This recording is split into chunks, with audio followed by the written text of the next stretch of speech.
نبی پاک صلی اللہ تعالی علیہ وسلم نے امام مہدی کے ظہور سے پہلے جو چیزیں ہیں اس کے لیے ارشاد فرمایا کہ لوگ دین پورا بھول چکے ہوں گے، قرآن ان کے بیچ میں نہیں ہوگا، تب امام مہدی آئیں گے۔ دعا تو ہم یہ کرتے ہی ہیں کہ اللہ تعالیٰ امام مہدی کا زمانہ عطا فرمائے۔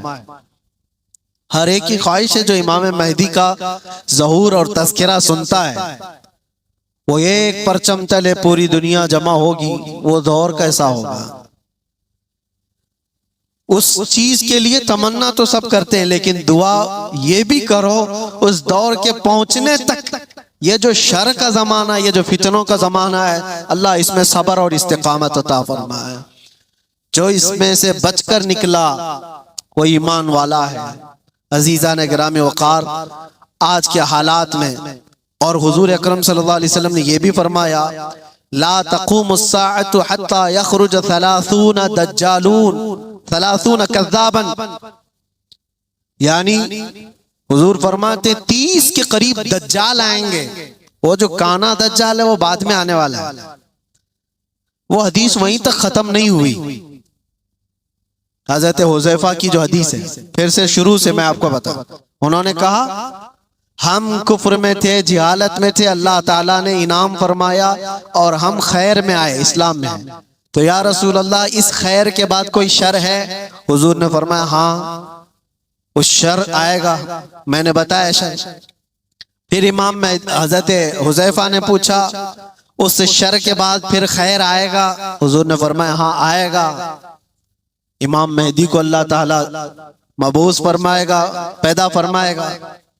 پھر حضرت حذیفہ نے فرمایا وہ خیر کے زمانے کے بعد پھر شر آئے گا؟ حضور نے فرمایا ہاں اتنا شر آئے گا کہ قیامت آئے گی اور تم رب سے ملاقات کرو گے۔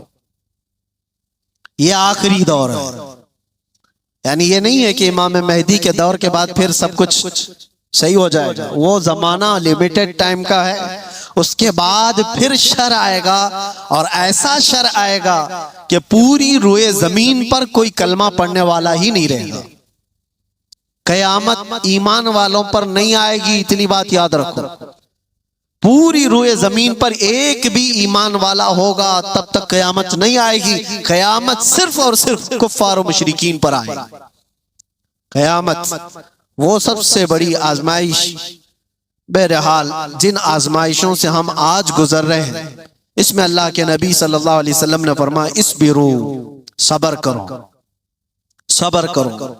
صبر دو قسم کا ہے، صبر علی المصائب، صبر علی المعاصی۔ مصیبتوں پر بھی صبر کرنا ہے، یہ آسان ہے۔ جو بڑا صبر ہے نا وہ دوسری قسم کا ہے۔ حضور پاک صلی اللہ علیہ وسلم نے فرمایا صبر کرو، صبر، مشقت آئی، مصیبت آئی، کوئی اس طرح سے گھر گیا پریشانیوں میں کہ نکلنا مشکل ہے، یہ سب اس کو کہتے ہیں صبر علی المصائب۔ مصیبتوں پر صبر کرنا یہ چھوٹا ہے، اور بڑا صبر کیا ہے؟ خواہشات نفسانیہ اور گناہوں پر صبر کرنا، یہ بڑا صبر ہے، یہ بڑی آزمائش ہے۔ دنیا تمہارے سامنے سب اوپن کر کے لائے گی، ہر چیز کھول کر لائے گی۔ ایک حدیث پاک یہ بھی اللہ کے نبی صلی اللہ علیہ وسلم فرماتے ہیں فتنے ایسے ظاہر ہوں گے تم پر، ایسے ظاہر ہوں گے کہ شام میں مومن ہوں گے، صبح کافر ہو جائیں گے، صبح مومن ہوں گے، شام میں کافر ہو جائیں گے۔ یصبح مؤمنا ویمسی کافرا، اللہ کے رسول صلی اللہ علیہ وسلم فرماتے ہیں۔ اور فتنوں کا ظہور ایسا ہوگا، اتنی آزمائشیں کہ حضور پاک صلی اللہ علیہ وسلم یہ فرماتے ہیں ایک فتنہ دوسرے فتنے کو اچھا کر کے دکھائے گا۔ یہ اچھی چیز ہے، یوز کرنے والی چیز ہے۔ یہ بہت سارے لوگ ان فتنوں کو بہتر سمجھ کر کے اس میں ملوث ہو جائیں گے۔ یہ سب قیامت کی نشانیوں میں، آخری زمانے میں ہونے والے حوادث۔ اور رسول پاک صلی اللہ تعالی علیہ وسلم یہ بھی ارشاد فرماتے ہیں کہ میں یہیں سے دیکھ رہا ہوں جیسے تسبیح کے دانے ٹوٹ کر بکھر جاتے ہیں، تسبیح اگر ٹوٹ جائے تو اس کے دانے جس طرح بکھر جاتے ہیں، تم پر فتنے اس طرح سے ہوں گے، ایک دانہ پکڑنے جاؤ گے دوسرا نکل جائے گا، دوسرا پکڑنے جاؤ گے تیسرا نکل جائے گا۔ تم ان فتنوں سے بچنے کے لیے ایک کا حل تلاش کرتے ہوں گے، دوسرا کھڑا ہو جائے گا، دوسرا تلاش کریں گے تیسرا کھڑا ہو جائے گا۔ ہمیں جینا تو اب انہی کے بیچ میں ہے، ایمان کے ساتھ جینا ہے۔ اب ان تمام باتوں کے بعد حضرت حذیفہ رضی اللہ تعالیٰ عنہ نے یہ سوال پوچھا، یا رسول اللہ صلی اللہ علیہ وسلم، شر کے بعد خیر آیا، خیر کے بعد شر، شر کے بعد خیر، پھر خیر کے بعد شر، لیکن جب جب شر کا زمانہ آئے آپ ہمیں کیا وصیت فرماتے ہیں؟ جب جب شر کا زمانہ آئے آپ ہمیں کیا وصیت فرماتے ہیں؟ حضور پاک صلی اللہ تعالی علیہ وسلم ارشاد فرماتے ہیں، جو بندہ یہ کہا جو قرآن کی آیت میں ان الذین قالوا ربنا اللہ، جنہوں نے یہ کہا ہمارا رب، کہتے ہو کہ نہیں کہتے ہمارا رب، حضور فرماتے ہیں پھر اس پر جم گیا، پھر اس پر جم گیا۔ اس کے بہت لوازمات ہیں، یہ بولنا آسان ہے۔ ہم نے یہ کہا ہمارا رب اللہ ہے، اللہ سب سے بڑا ہے، اللہ سب سے بڑی طاقت و مالک ہے، یہ کہا اور اس پر جم گیا، اس کا مطلب ہے اپنے ہر شے میں یہ مانتا ہے کہ جو کچھ بھی ہوگا وہ اللہ کی مرضی سے ہوگا، اس پر جمع رہ گیا۔ پھر دوسری چیز حضور پاک صلی اللہ علیہ وسلم فرماتے ہیں وہ آخرت پر، آخری دن پر اللہ سے ملاقات کرنے کو سب سے زیادہ یقین رکھتا ہو، ان شر کے زمانے میں وہ محفوظ رہ جائے گا۔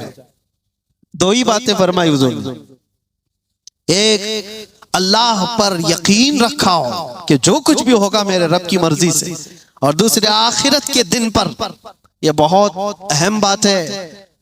تم کو اگر یقین ہو جائے کہ مجھے آخری دن کھڑا ہونا ہے میرے رب کے حضور، فَمَن يَعْمَلْ مِثْقَالَ ذَرَّةٍ خَيْرًا يَرَهُ وَمَن يَعْمَلْ مِثْقَالَ ذَرَّةٍ شَرًّا يَرَهُ۔ اس کا مطلب جانتے ہو؟ اللہ فرماتا ہے جو ذرہ برابر، ذرہ بہت چھوٹا ہوتا ہے، یہ ہوا میں جب اڑتی ہوئی چیزیں ہیں نا، اس میں باریک جو سب سے باریک چیز ہوتی ہے اس کو ذرہ کہتے ہیں، وہ پکڑ میں بھی نہیں آتی، جو ہوا میں دکھتی ہے۔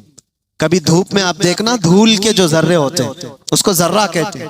اللہ فرماتا ہے تم اگر اس ذرے کے برابر بھلائی کیے ہوں گے، قیامت کے دن اللہ وہ بھی سامنے لائے گا، دیکھو گے تم اس کو، اور اتنی برابر برائی کرے ہوگے وہ بھی اللہ تمہارے سامنے لائے گا۔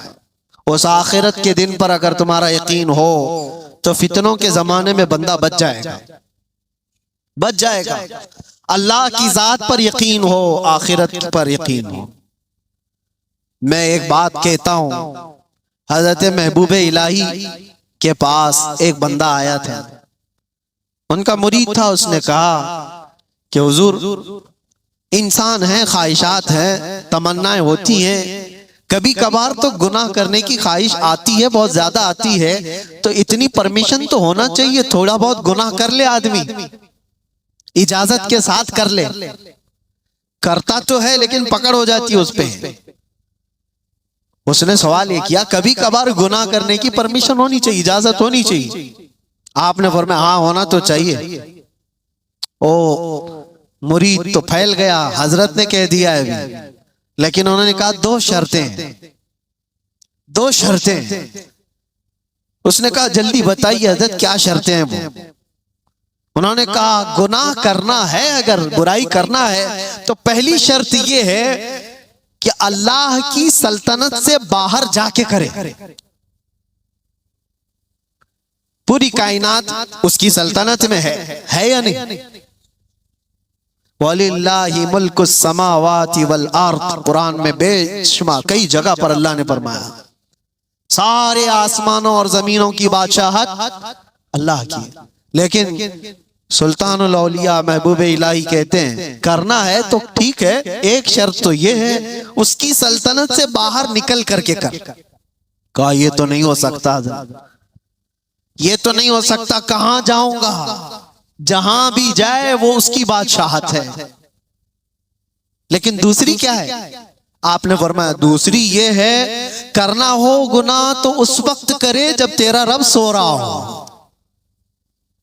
اس نے کہا یہ کیسی بات ہے؟ لا تأخذہ سنۃ ولا، اس کو نہ اونگ آتی ہے نہ نیند آتی ہے۔ اللہ لا الہ الا هو الحی القیوم، وہ اللہ حی اور قیوم، ہمیشہ سے زندہ، ہمیشہ زندہ رہنے والا، ہر شے کو اپنی قدرت سے قائم رکھنے والا، اسے اونگ بھی نہیں آتی، نیند بھی نہیں آتی، ہر چیز کو وہ دیکھ رہا ہے۔ قرآن میں اللہ فرماتا ہے واللہ خبیر بما تعملون، تمہارے سارے کاموں سے وہ باخبر ہے۔ یعلم خائنۃ الاعین وما تخفی الصدور، تمہاری آنکھیں جو خیانت کرتی ہیں اللہ وہ بھی دیکھ رہا ہے، تمہارے دل میں جو وسوسے گزر رہے ہیں اللہ اس سے بھی باخبر ہے۔ کوئی چیز نہیں بچی۔ وہ کب سوئے گا؟